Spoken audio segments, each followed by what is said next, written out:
semua dari kita pernah berdosa.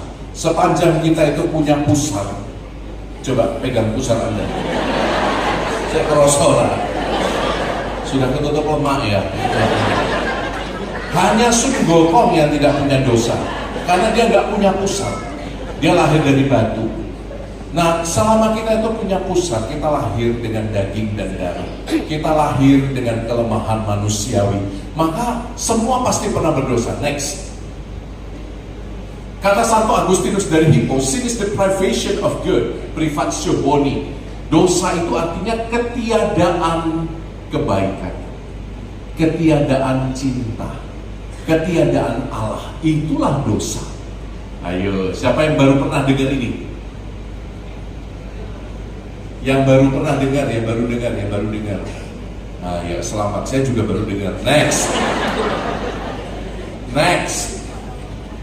Kita baca 2 Korintus 4, 3-4. Yuk, 1, 2, 3.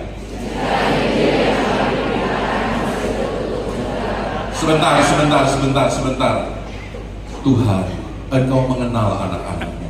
Barang siapa tidak membaca Tuhan, tolong Tuhan, buat mereka bersemangat dalam hidupnya ya. Oke ya, bisa? Romo gak ngancam, Romo doakan dia gak membaca, semoga makin bersemangat dalam hidupnya. Ayo, 1, 2, 3.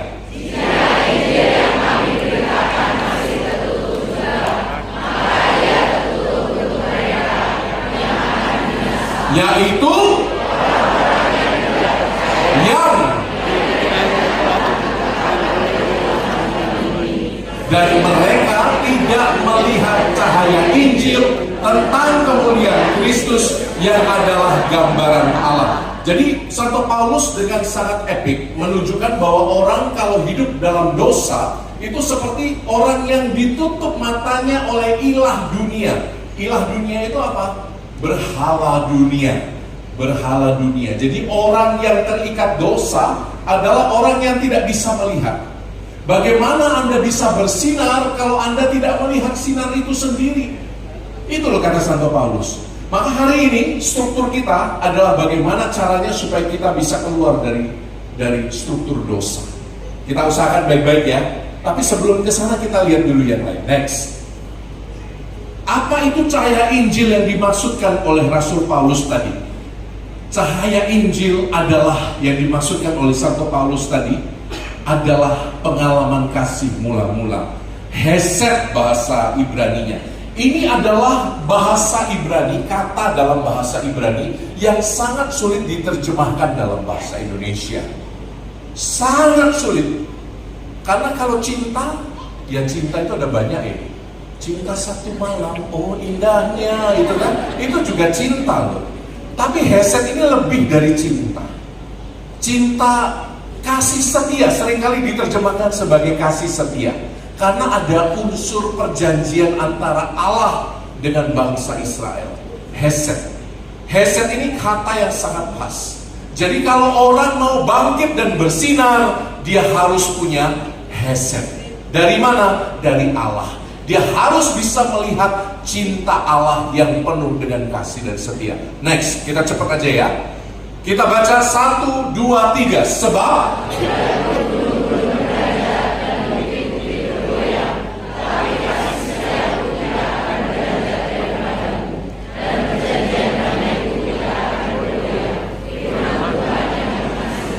tahu lagunya ya?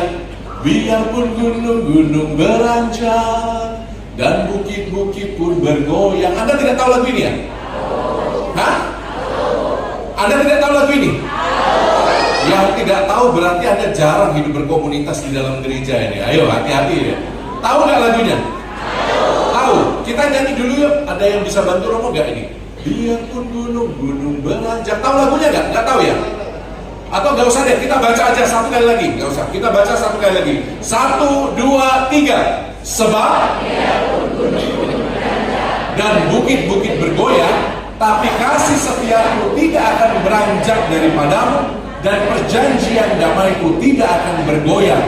Firman Tuhan yang mengasihi engkau. Ini terjemahan Hesed dalam Yesaya bab 54 ayat 10. Ini indah sekali loh. Artinya apa? Walaupun hidupmu digoyang oleh banyak beban, walaupun engkau sedang tidak baik-baik saja, Allah lebih dulu menyelamatkan engkau. Ya dan amin. Iya dan amin. Iya dan amin. Jadi saya pikir ini kadang-kadang hilang dari pengalaman kita, sehingga kita hidup sebagai orang Kristiani yang suap-suap buku. Udah deh, cukup deh berangkat ke gereja seminggu sekali, cukup deh sedekah sekali-sekali, cukup deh. Anda tahu ya, ada pastor kami itu jengkel sekali karena kolekta umatnya itu, kalau zaman dulu Anda tahu ya, 1000 masih ada uang 1000-an yang gambar Kapitan Patimura itu. Anda tahu ya. Nah itu Gusti Mugi Tampono. Dia berdoa mengumpulkan uang kolekta 1000 umatnya itu, lalu dia mengangkat uang kolektanya yang 1000 itu. Tuhan, terimalah parang-parang ini Tuhan. Karena ya kan gambarnya Patimura bawa parangnya. Tuhan, terimalah parang-parang ini. Karena apa? Ya, hidup itu harus jadi persembahan, teman-teman. Saya harap kita ingat bahwa kasih setia Allah itu lebih dulu mengasihi kita, bukan usaha kita. Kita lihat next slide. Hesed itu menurut John Oswald adalah kebaikan dan kemurahan hati yang tidak layak kita terima sebetulnya. Santo Paulus mengatakan saat kita masih berdosa, Allah dalam diri putranya Yesus Kristus mati menderita lebih dulu untuk kita. Kita nggak layak menerima kasih Allah karena kita masih dalam dosa. Itu loh kasih setia Allah, sedalam itu. Next, Rick Warren bilang apa? 1, 2, 3.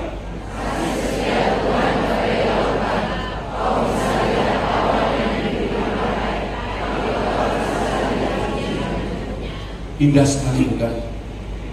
Kalau Anda bisa menyelami kasih Allah itu, maka hidupmu akan bersinar. Matamu tidak akan ditutup oleh ilah-ilah lain. Matamu tidak akan tergoda untuk mempersembahkan dirimu pada berhala-berhala dunia modern ini. Asal kamu mengalami kasih setia Allah yang mula-mula, yang lebih dulu mengasihi Anda dan saya. Amin. Next. Hesed bukan hanya cinta yang emosional, tetapi aksi yang menyelamatkan. Cinta yang bertindak, itulah hesed. Banyak orang sekarang ini bergulat dengan suami dan istrinya, dengan pasangannya. Karena untuk anak-anak muda zaman sekarang, komitmen itu begitu mengerikan. Yang merasa tadi muda, angkat tangan. Yang merasa masih orang muda dan belum menikah, angkat tangan. Yang belum menikah, kecuali suster Romo, brother. Komitmen itu mengerikan ya. Halo anak muda, komitmen mengerikan nggak? Komitmen mengerikan nggak? Mengerikan. Bahkan yang setengah tua, jangankan Anda, yang setengah tua, yang usianya masih 30, 40, komitmen bisa jadi sangat mengerikan. Betul? Betul nggak? Betul nggak? Iya. Bayangkan orang yang berbeda dipaksa tinggal bersama, lalu saling mengenal perbedaan di antara mereka. Gila itu. Kalau tidak ada kasih setia Allah, hampir mustahil. Maka coba lihat pasanganmu. Malam ini yang bawa pasangan, Anda boleh pegang tangan mereka. Anda boleh pegang tangan mereka. Yang bawa pasangan ya, yang jomblo jangan iri. Akan tiba waktunya nanti pada saat kiamat. Coba. Yang bawa pasangan, pegang tangan pasangan Anda, angkat. Romo mau memberkati Anda. Yang bawa pasanganmu, angkat malam hari ini. Tinggi, tinggi, tinggi. Katakan pada mereka, halo pasanganku, engkau jauh dari sempurna. Katakan. Halo pasanganku, engkau sama sekali tidak sempurna. Katakan, 1, 2, 3.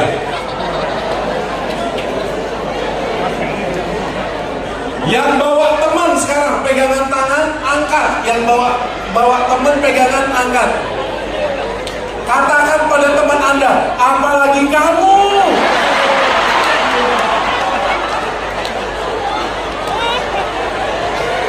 Yang suami istri aja nggak sempurna, ya. Sepenuh hatimu ya, angkat tangan temanmu, teman, sahabat, kenalan, angkat tangannya. Katakan kamu jauh lagi tidak sempurna.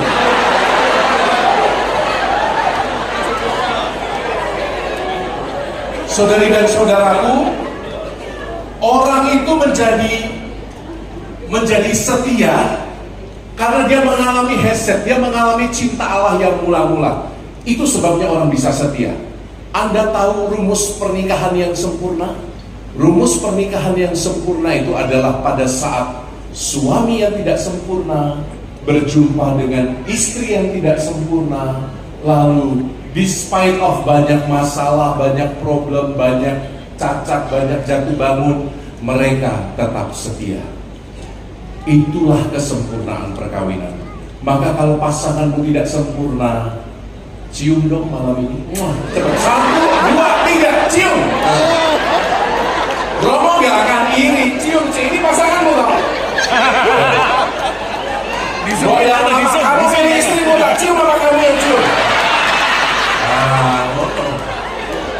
Ada yang dua pasangan dan belum berciuman. 1, 2, 3, cium yang lama. Mana? Ini anak ya? Oh, ini hasilnya. Sorry. Sudah ya, sudah kiss ya. Sudah. Beautiful. Jadi perkawinan yang sempurna selalu karena orang mengalami kasih Allah. Gak mungkin mengandalkan kasih manusia. Betul saudari-saudara? Betul? Kasih Allah yang lebih dulu mengasihi kita, itulah yang membuat kita setia dalam perkawinan, dalam komitmen, dalam apapun juga, dalam hidup membiara, hidup imamat. Kalau tidak ada kasih Allah yang mula-mula itu mustahil. Mustahil itu di atasnya mustahil. Mustahil. Jelas ya? Next. Maka pertanyaannya 1, 2, 3. 1, 2, 3. Coba pegang sih hidungnya teman Anda yang di sebelah. Mau bangkit dan bersinar? 1, 2, 3. Ya jadi jejek nih. Pesek nanti ya. Mau bangkit dan bersinar Solo? Mau bangkit dan bersinar? Buka dong matamu, lihat dong kasih Allah, lihat cinta Allah ada di mana-mana. Lihat bahwa Allah lebih dulu mengasihi Anda dari Anda kecil, dari Anda masih dalam kandungan. Kandungan saya loh udah 30 berapa tahun yang tua. Coba. Ada yang ketawa ngakak-ngakak. Coba Anda bayangkan Allah begitu mengasihi Anda. Dan Anda yang tahu momennya kapan Anda merasa sangat dikasih. Kembalilah ke pengalaman itu. Romo cerita ya, saya merasa sangat dikasih oleh Tuhan pada saat kelas 1 SD. Kelas 1 SD itu kaki saya lumpuh berbulan-bulan. 8 bulan saya tidak bisa berjalan. 8 bulan saya harus pakai krek. Dibawa ke dokter itu nggak sembuh-sembuh. Karena dokter nggak ketemu apa penyakitnya. Lalu you tahu apa yang terjadi? Ya namanya orang Cina ya kan. Dibawalah ke dukun karena bapak saya dulu Katolik. Dibawa ke dukun Cina yang panggil dewa-dewa itu. Anda tahu ya? Duk duk duk duk duk duk. Wah, meriah pokoknya kayak main barongsai bunyinya. Duk duk duk duk duk duk. Tang tang tang tang tang tang tang tang tang. Manggil dewa-dewa macam-macam. Jadi orangnya udah kesurupan, lalu potong lidahnya pakai pedang, lalu darahnya itu dikumpulkan di mangkok, ditulis jimat-jimat pakai kertas kuning yang biasa di film-film vampir zaman dulu itu. Itu kan pakai darah nulisnya. Ditulis lalu dibakar, lalu diaduk, abunya itu diaduk di air lalu diminum. Itu sebabnya perut saya sampai sekarang nggak bisa kempes. Bergelas-gelas setiap malam, bergelas-gelas diombeni itu terus. Ya ampun, sampai saya luka batin itu. Karena apa? Takut ya anak kecil lihat lidah dipotong, tapi bisa nyambung lagi nanti. Itu nggak tahu ya, saya nggak mau menghakimi tetangga sebelah, tapi orang Katolik jangan mendukun ya. Iya, janji sama Romo ya, wes tak angkat janjimu. Ayo angkat tangan kanan. Angkat ininya, apa namanya ini jari apa sih kok saya lupa? Hah? Saya tahunya bahasa Inggrisnya pinky fingers. Ini apa bahasa Indonesia-nya? Ah iya, king itu, king ya jari. Hah? Ya kelingking. Nah, kelingkingmu diangkat kanan, tinggi, tinggi, tinggi, supaya sebelahmu bisa tahu kamu pakai Rexona apa enggak. Tinggi. Nah, tinggi, tinggi. Saya berjanji Romo. Saya nggak mau mendukun. Oh, jarimu sakit apa piye? Jarimu sakit apa gimana? Saya galau, saya mantan kepala sekolah. Ayo angkat tinggi. Tinggi. Saya berjanji Romo. Saya nggak mau berdukun Romo. Saya mau ikut Yesus aja Romo. Yesusku sudah cukup Romo. Segala perkara bisa kutanggung Romo. Kalau aku sakit aku nggak mau ke dukun Romo. Kalau bisnisku gagal aku nggak mau ke dukun Romo. Kalau cintaku ditolak Romo, aku nggak mau ke dukun Romo. Kecuali terpaksa. Ojo, jangan ya. Saudari-saudaraku, hari ini masih banyak orang Katolik main dukun. Betul, karena apa? Mereka nggak mengalami heset. Mereka tidak mengalami kasih Allah yang memulihkan. Mereka melihat ilah-ilah duniawi. Mereka melihat berhala-berhala. Dan Romo dulu dibawa ke dukun. Korbannya ya seperti ini. Berbulan-bulan tidak sembuh, dibawa ke dokter tidak ada penjelasan, dibawa ke dukun juga tidak ada penjelasan. Lalu mama saya yang sudah Katolik sebetulnya, tapi masih Katolik KTP, seperti sebagian dari Anda. Mama saya masih Katolik KTP itu, lalu ngelihat pembatas Alkitab itu ada doa novena 3 kali Salam Maria. Lalu dia mulai cari tahu novena itu apa. Lalu mulai berdoa. Novena 3 kali Salam Maria untuk saya. Saya diajak berdoa sambil ngantuk-ngantuk jam 10 itu.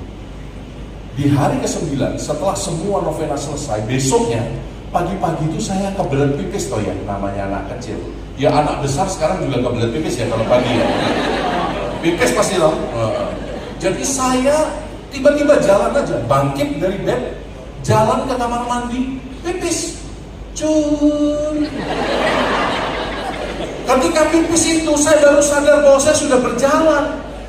Jadi ketika pipis saya lompat-lompat, Mama, saya bisa berjalan, saya sembuh. Dan itu pengalaman yang tidak akan pernah saya lupakan sampai hari ini. Kakiku disembuhkan oleh Ibu Maria. Ya dan amin.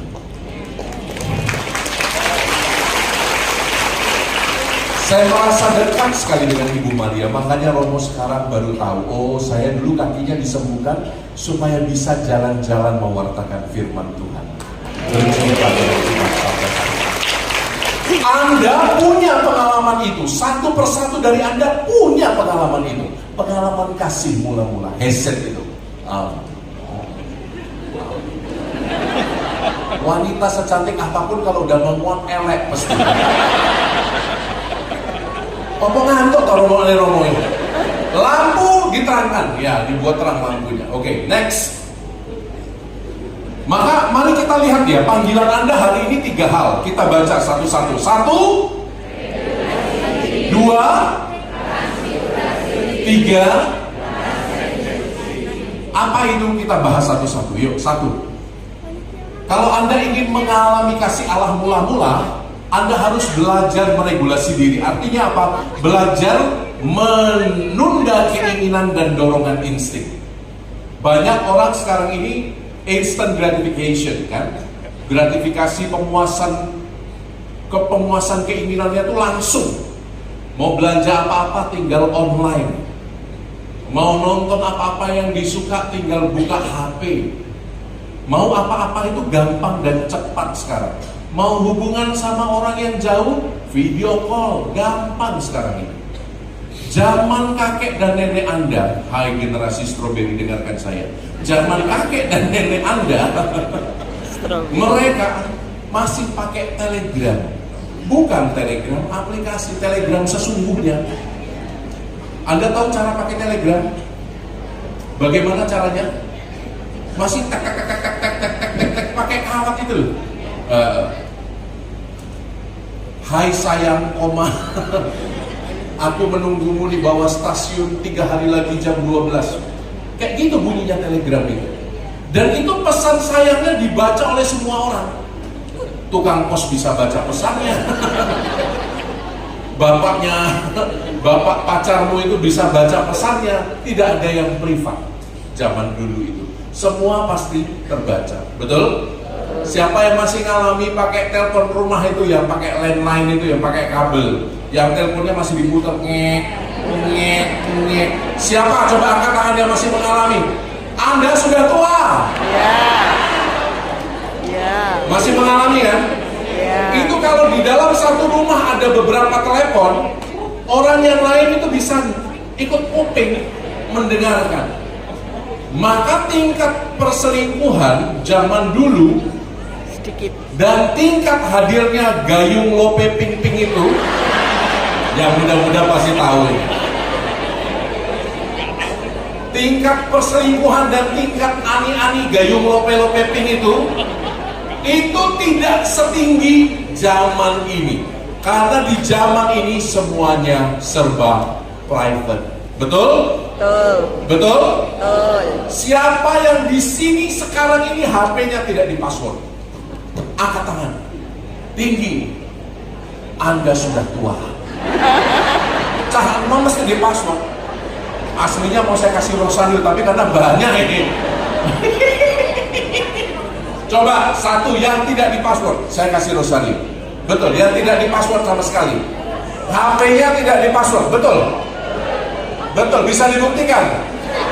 Bisa dibuktikan? Mana lo? Coba dimatikan dulu, ya. Nih, shoot.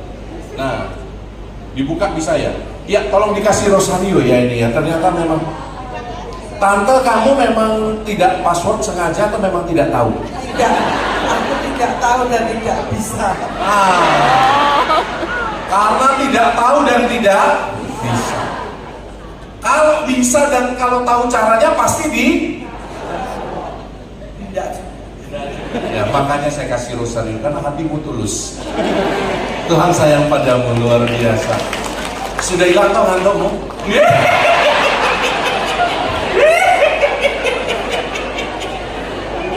Jelas ya? Kita kembali ke materi teman-teman. Meregulasi diri itu penting. Kalau Anda tidak melatih tubuh Anda tidak melatih menunda keinginan-keinginan badani, Anda tidak akan bisa berkembang secara spiritual. Maka meregulasi diri itu penting. Siapa di sini yang cepat marah sama orang lain? Angkat tangan. Siapa di sini yang cepat marah? Anda yang tahu, saya nggak tahu. Angkat tangan, jujur aja. Jujur. Siapa di sini yang cepat apa? Cepat marah, cepat apa lagi? Hah? Cepat tidur. Siapa di sini yang cepat tidur? Angkat tangan. Di tempat kerja baru masuk fingerprint langsung. Ada ya? Siapa di sini yang cepat apa lagi? Cepat lapar. Ada di sini cepat lapar. Itu tanda diabetes loh, cepat lapar. Coba Anda kalau sedang mengalami itu, coba Anda ingat pengajaran Romo malam hari ini. Keinginanku bisa diatur, nafsuku bisa diatur. Di sini ada anak kecil nggak? Nggak ada ya? Oh ada ya? Aduh, saya nggak jadi ngomong yang 18 ke atas. Saya pakai kode ya. Yang nafsu S-nya itu tidak teratur, angkat tangan.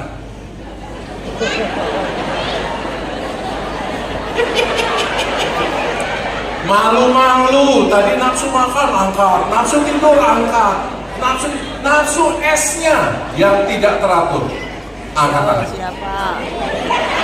Ayo siapa? Nggak ngaku. Ada di situ? Tak kasih Rosario. Ada nggak?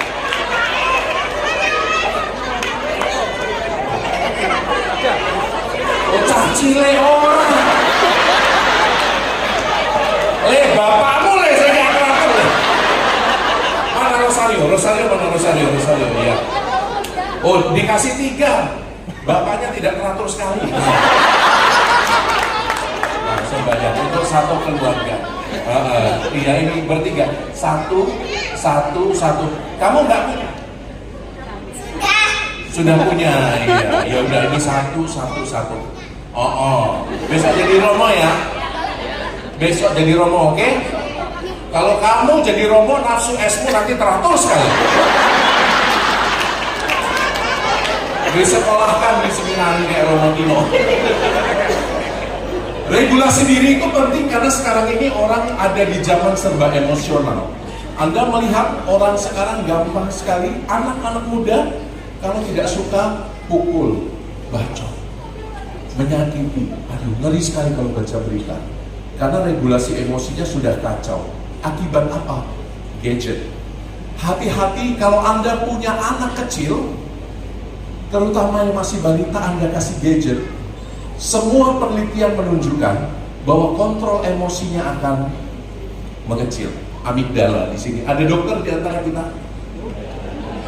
Dokter? Ini dokter. Ada dokter satu? Ada. Siapa lagi yang dokter? Dua? Pak dokter apa? Kandungan. Dokter S. Kita tanya. Saya senang ketemu dokter S. Sini Pak. Maju Pak. Kita kasih tepuk tangan. Dokter kandungan. Kok ini so pas loh Pak? Pak dokter, namanya Pak dokter siapa? Erwin. Pak dokter Erwin. Pak dokter Erwin sharing dong, amigdala itu apa sih Pak dokter? Atau Pak Erwin melihat nggak bahwa orang sekarang makin emosional? Ada kaitannya nggak dengan apa? Dengan otak Pak dokter, dengan gadget dan lain-lain? Ada. Coba Pak dokter boleh sharing nggak? Ini bukan Romo yang bilang, ini ahlinya, ahli S. Silakan. Soalnya saya ahlinya S, faktanya ini Romo nggak tahu. Loh, sekarang banyak loh Pak dokter. Saya kasih contoh yang lain ya. Anak-anak ya. Kasus kasus itu banyak yang psikologis loh sekarang ini. Bukan hanya biologis, Pak dokter mungkin lebih ahli di sana. Karena sering lihat itu loh. Pak dokter bisa cerita coba. Jangan bilang Anda ini nggak konkret. Ini sharing kita konkret banget ini Pak dokter, coba. Ya, saya kira karena sering seperti itu jadi sudah kebiasaan. Sering apa? Sering melihat. Jadi sepertinya biasa. Melihat apa Pak dokter? Karena sering melihat di dalam HP-nya, di dalam internet, maka dia tidak lagi bergairah dengan istrinya. Karena apa ya? Udah terlalu terekspos ya Pak dokter ya. Secara psikologis memang betul. Secara psikologis. Pak dokter ada kasus seperti itu kan? Ada. Ada ya Pak dokter ya. Ada nggak di antara kita Pak dokter?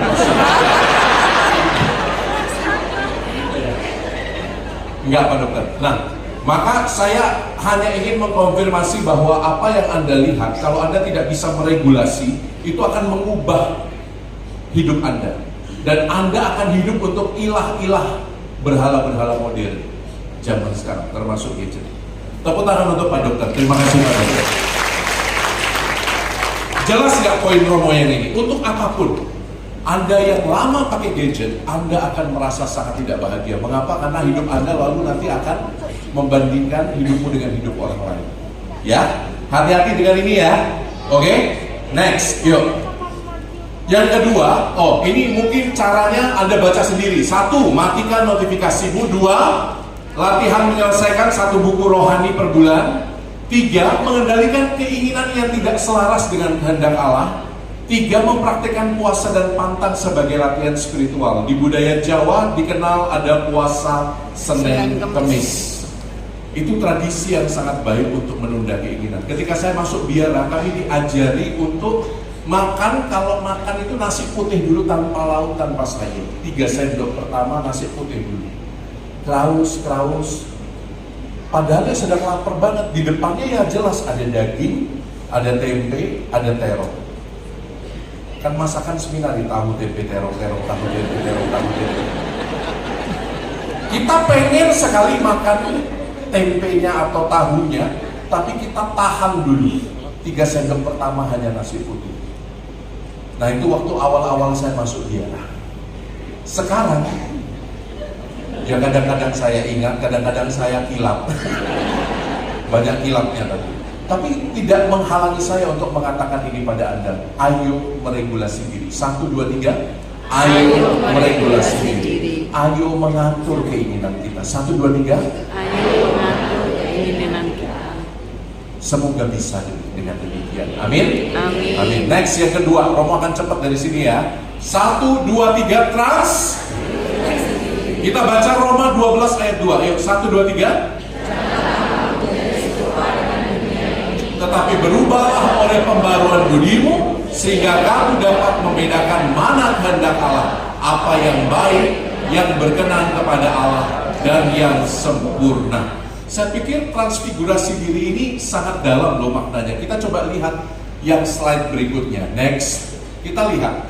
Anda tahu kalau kita bicara tentang transfigurasi, kita pasti ingat kisah Matius bab 17 ayat 1-8 tentang Yesus yang berubah rupa di depan para muridnya di atas gunung Sinai.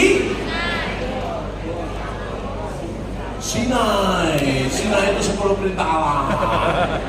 Yesus berubah rupa di atas gunung Tabor. Siapa yang jawab Sinai tadi? Di atas gunung Tabor. Kata dalam kitab suci yang dipakai itu adalah metamorfo. Metamorfo, Yesus berubah rupa, kata Yunaninya metamorfo. Ini mengingatkan kita pada satu proses kupu-kupu, apa? Metamorfosis, dari ulat menjadi kupu-kupu. Anda lihat prosesnya. Rupanya proses transfigurasi itu benar-benar mengubah kesejatian hidup orang.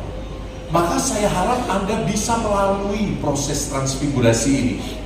Anda bisa melepaskan identitas lama Anda. Karena banyak orang memilih tetap menjadi ulat. Walaupun dia bisa terbang sebagai kupu-kupu, banyak orang memilih menjadi ulat. Karena dia tidak bisa memaafkan masa lalunya. Di sini siapa yang punya masa lalu yang pahit? Angkat tangan. 1, 2, 3, 4. Yang pahit sekali angkat tangan. Besarnya ya.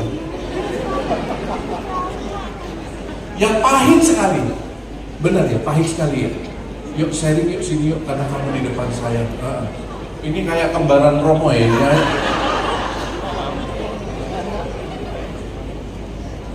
Kenapa kok masa lalumu pahit sekali? Ibu siapa namanya?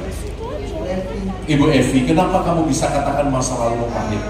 Karena saya lahir tanpa ayah. Dideketin. Ini mic-nya dideketin. Kok kamu malah mendekat ke saya? Ini mic-nya. Engkau lahir tanpa ayah. dideketin bu kayak gini bu. Tanpa ayah. Lalu? Ya pahit sekali. Saya tumbuh kembang sendiri.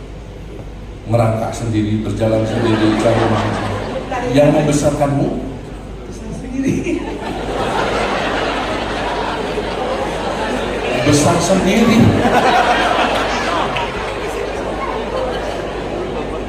Serius nih, serius. Yang membesarkanmu siapa? Masa besar sendiri? Mama. Membesarkan saya. Ibu toh, single mom berarti ya. Iya. Iya. Oke, lalu yang terjadi apa? Yang terjadi adalah saya besar sebagai benalu. Benalu. Kenapa? Mulai air mata. Benalu ya orang. Mengandalkan orang lain terus Ya. gitu ya.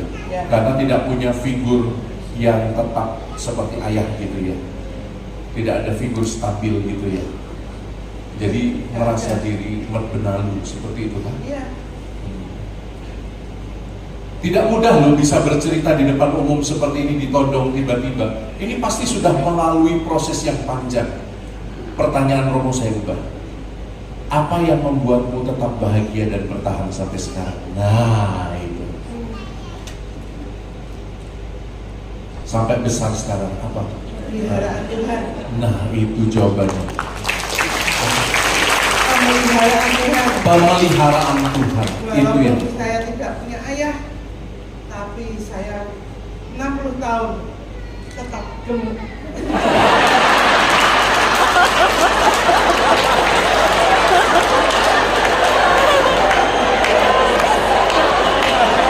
Bu, ini piano bu. Ini guyu keliru, orang guyu keliru ini. Nanti kalau Romo senyum, dibilang Romo berbahagia di atas penderitaanmu. Walaupun 60 tahun tadi tidak punya ayah, Tidak punya ayah, dipelihara Tuhan, tidak punya hutang, happy terus, happy terus. emasnya berkilo-kilo. Tunjukkan bu, tunjukkan pada dunia bu. Yes. Aku bisa berdikari. Punya suami? Masih Hidup. Nah, iya. Oh, aku tak boleh punya harapan apa?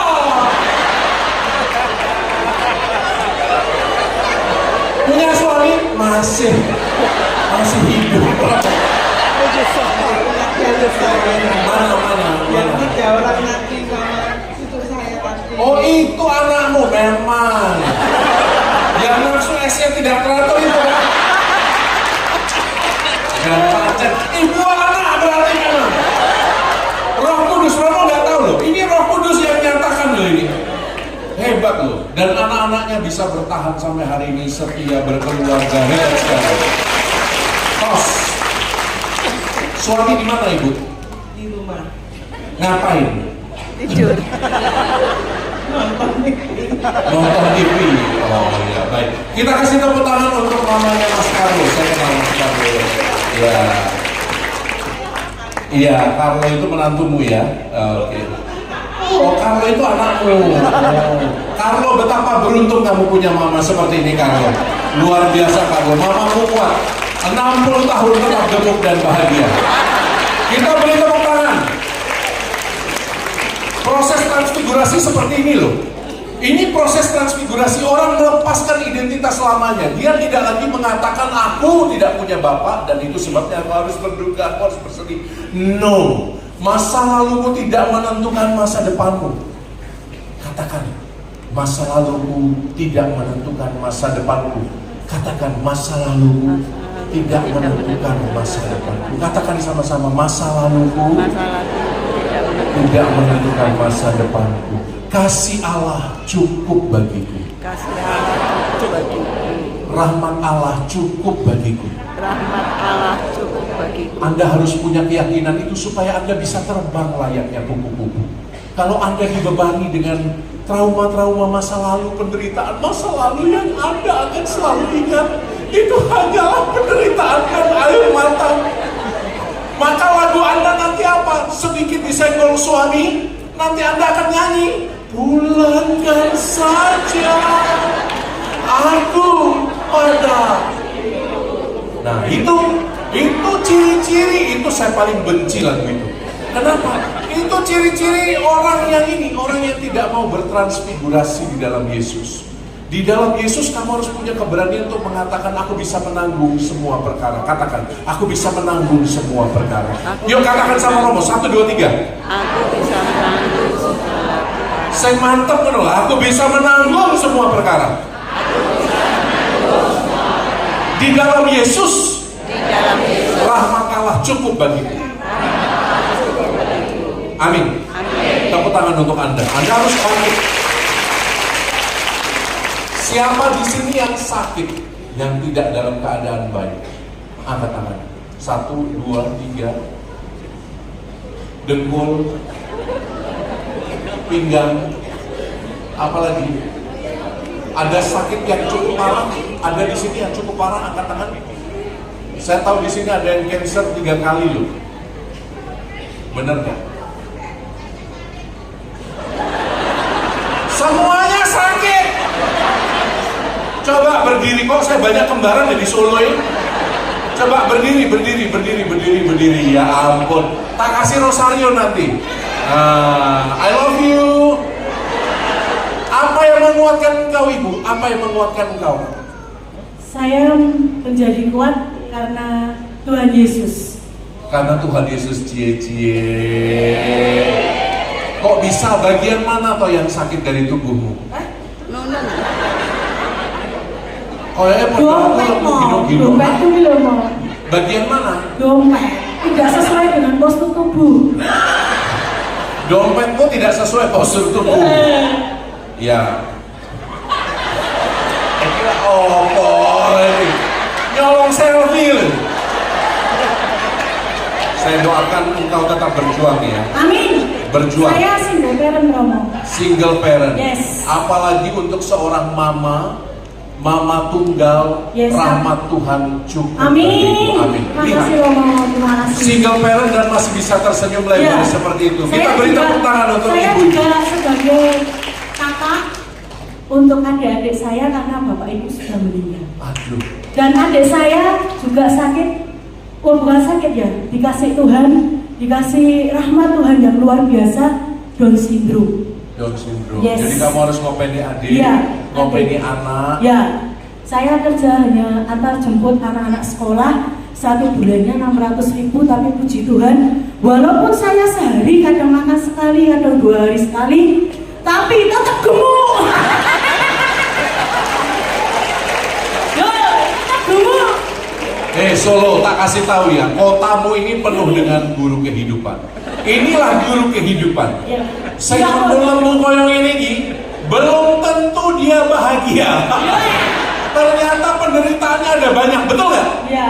Tapi dia katakan rahmat Tuhan Ya, cukup benar. bagiku. Katakan Benar, rahmat rahmat Tuhan. Tuhan cukup bagi Cukup saya bagi dan saya. keluarga saya. Amin. Amin. Tepuk tangan untuk ibu ini. Nah, kenangan kamu.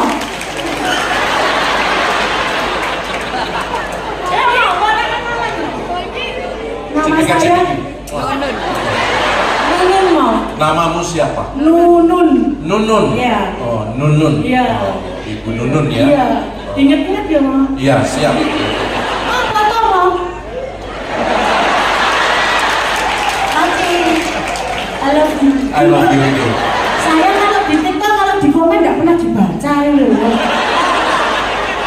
Karena tidak sembodo sama kawan. Ibu Nunun, Salam. terima kasih. Sama-sama. Sharingnya menguatkan sekali. Amin. Semua sudah menangkap idenya transfigurasi ya. Bermetamorfosis, meninggalkan identitasmu yang lama. Kondisimu mungkin nggak baik-baik aja, tapi kamu dalam keyakinan rahmat Tuhan cukup bagiku, kamu bisa berubah dari dalam menjadi kupu-kupu yang terbang di